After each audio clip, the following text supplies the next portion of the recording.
student, this is the lesson for quarter 4, week 6, part 2, the measures of central tendency of group data.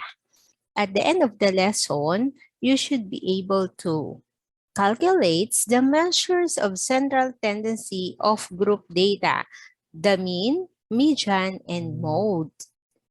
Okay. So please like, share, and subscribe to Ma'am Des Math Tutorial. Hit the notification bell button to alert you of the latest video lessons. For our questions, comments, and suggestions, please put them down in the comment section below. Okay, so again, we will compute now the measure of central tendency of group data. Okay. Below is the frequency distribution showing the result of the CLDD-MIHS second quarterly examination in statistics. The set of data shows the scores of 60 students in their examination. So calculate the mean, median, and mode of the given group data. Okay, so from the first column, we have the class interval. So start from 15 to 27 up to 93 to 105. And then we have the frequency. Let's proceed. Okay, so let us have now the mean of group data. So the solution, of course, we will know the formula.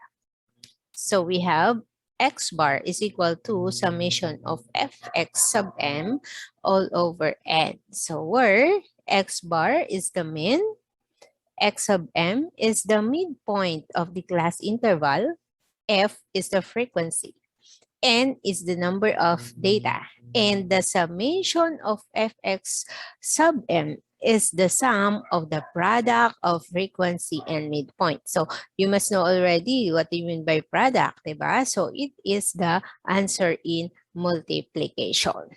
Okay, let's proceed. Now, so look at this class interval. Okay, so we have to add the number of frequency or the frequency. So we have 60. And then let us have the midpoint. So how will we get the midpoint? To get the midpoint, which is the variable x, ayan, and this one we have sub m, which means it is a midpoint. Find the average of the lower class limit and the upper class limit.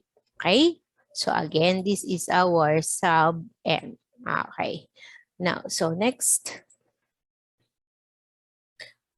Okay. Now, so let's start from 15 plus 27.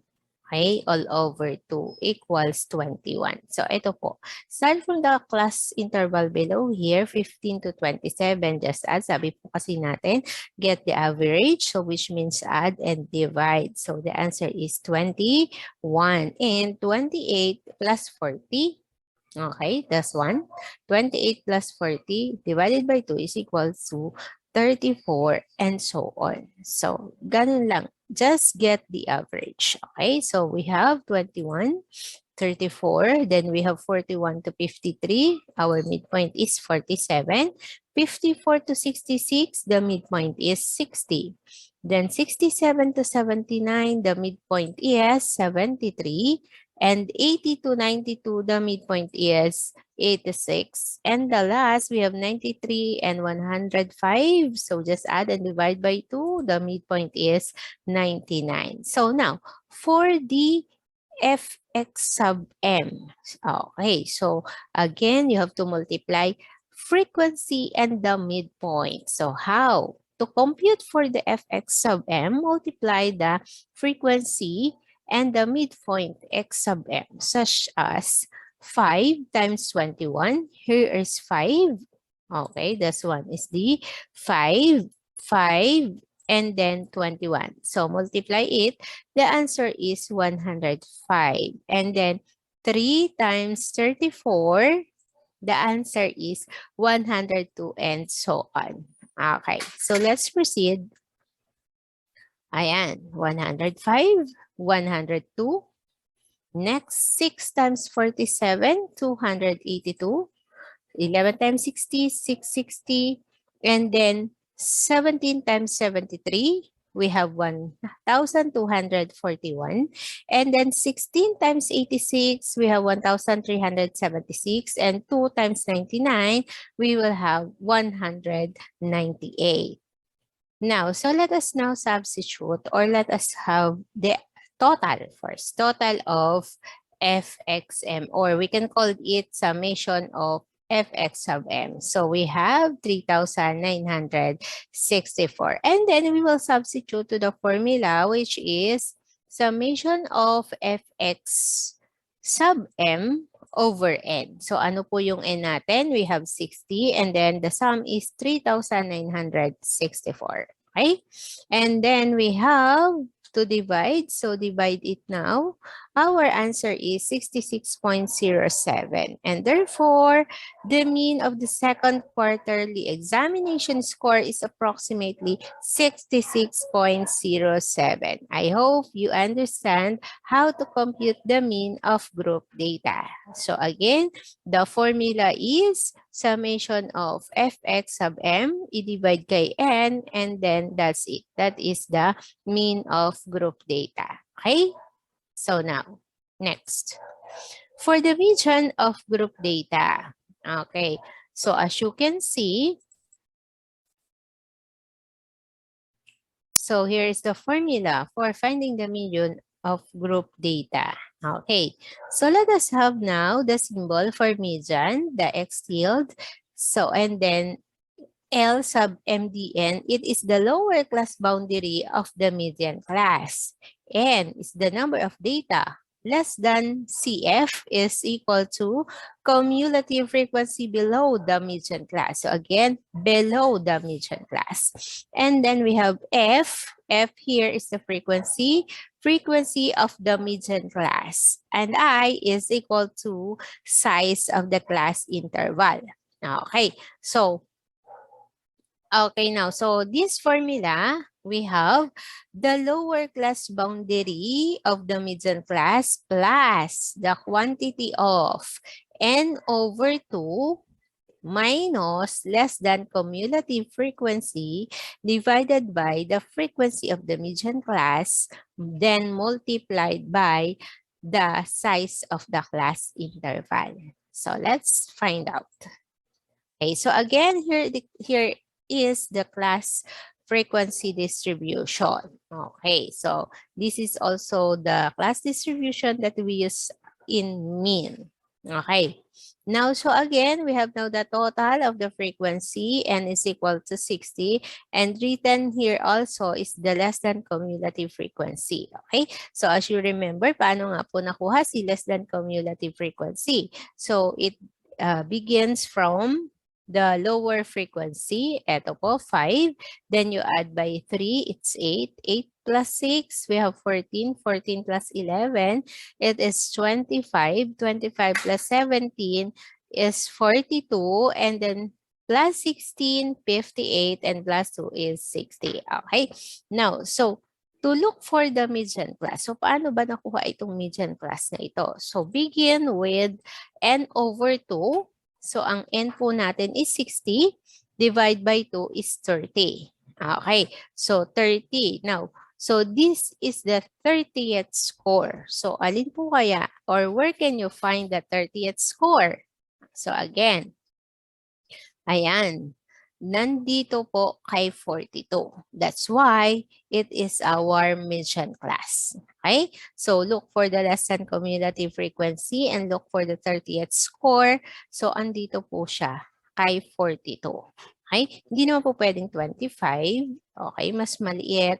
Hindi rin naman pwedeng 58 kasi meron tayong 42. So, exactly, the median class is for in the less than cumulative frequency 42 or in the class interval 67 to 79.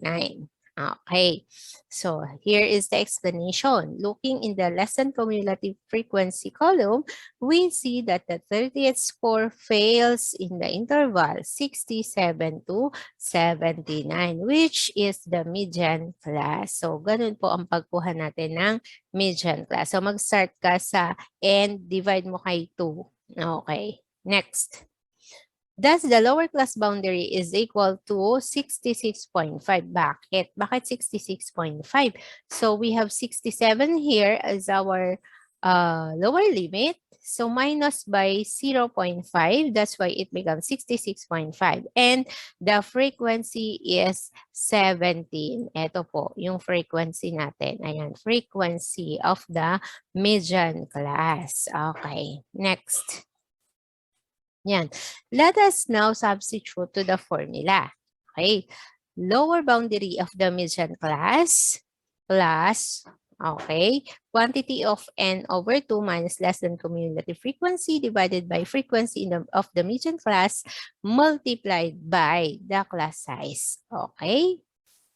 So we have 66.5 and then n over 2 natin is 60 over 2 minus 25 all over 17. Ang 17 po natin, ito yung frequency of the median class. And then yung 30 natin, yung I. Okay, paano po nakuha yung I? Yung class size natin. So just look at the class interval.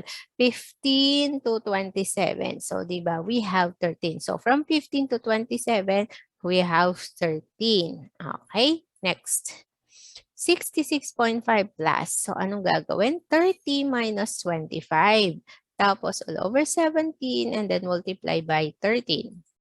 And then we have 66.5 plus, so 30 minus 25 is 5, and then divide by 17 or over 17, multiplied by 13. Then, we have, what you're going to do, you can have 5 divided by 17 times 13, or you can have 5 times 13 divided by 17. Okay? And then, saka mo i-add ng 66.5. Okay? So, our answer is 70.32. So, meaning the median is approximately 7.32. Okay? So, any question about median? Okay. Let's proceed now to mode of group data. Okay, so again, here is the formula for finding the mode of group data. Okay, so again, the x hat, ayan yung symbol natin, x hat, we have mode, okay, L sub MO. So we can call this as the lower class boundaries of the median class, or sorry, the lower class boundary of the modal class. Next. We can read this as delta 1. It is the difference between the frequency of the modal class. Okay, again, frequency of the modal class and then the frequency just below it. Okay, next, delta 2. Difference between the frequency of the modal class and then the frequency just above it. Okay, and then I is the size of the class interval. Okay, so again, we have lower class boundary of the model class plus quantity of, okay, delta 1 divided by or all over a delta 1 plus delta 2 multiplied by interval, or class size. Okay, now, so again, same class distribution or frequency distribution in mean and median a while ago. Okay, now, so as you can see, there's an arrow that this class interval is the modal class. So, paano po kaya naging modal class ito? Yung 67 to 79 and with a frequency of 17. Okay. Since 67 to 79 has the highest frequency, therefore, ayan, the modal class is 67 to 79. So, ayun. So, titingnan lang naman pala yung pinaka-highest frequency, which is 17. So, di ba, ang bilis lang. So, yun lang. Tingnan lang. So, ano po yung class interval? So, 67 to 79. Okay. Now, another one, we have to locate the delta 1 at saka delta 2. So, paano nangyari yon? Okay, sabi po natin, to find the delta 1, just subtract 17 or the frequency in the model class by the frequency below it. Okay, so which is 11. 17 minus 11 is 6. Okay, and then delta 2, frequency of the model class, subtract by frequency just above it. Okay, so which is 16. So 17 minus 16 is 1. Okay, so next, let's proceed. So let us now substitute the values to the formula.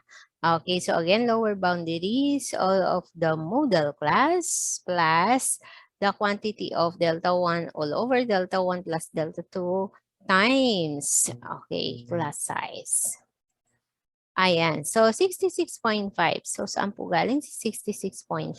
So, from 67 minus 0.5. So, we have 66.5 plus 6. So, saan po galing yung 6? Ito po yan, si delta 1.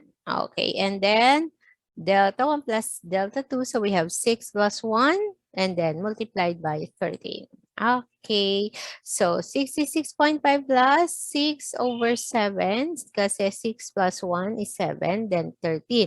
So, again, pwede pong divide mo by 7 yung 6 and then multiplied by 13 or 6 times 13 divided by 7. Our answer is 77.64. Therefore, the mode is approximately 77.64. Okay. So, I hope you learned all the mean, median, and mode of group data. Okay, so let us end our discussion by a math quote. Set your goals high and don't stop until you get there by Bo Jackson. Thank you for watching and please support Mom Despa Tutorial. See you on my next video. Bye-bye!